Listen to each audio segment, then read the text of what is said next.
Hello বন্ধুরা, আজকে আমরা চলে এসেছি সুলতানপুর, যেটা বড় শিবের মন্দির। এই যে দেখো, এই যে ছোট পুটকি কিছু হাই বলো একটু। হাই। হাই। তো আমরা একটু গ্রামের দিক দিয়ে, সবজি বাড়ির দিক দিয়ে আসছি। এখানে সব সবজি চাষবাস হয়। এই যে এটা একটা ছোট্ট খাল বা নদী বলতে পারো, যা বর্ষাকালে এগুলি ডুবে বানভাসি হয়ে যায়। এখানে প্রায় এই তাল গাছগুলোর ওপরে জল যায়।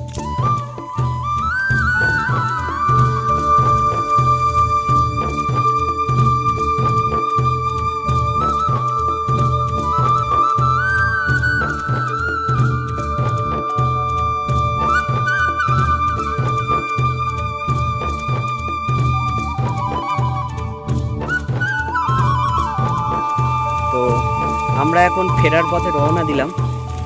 তো চারিদিকটা মনোরম পরিবেশ, খুব ভালো লাগছে।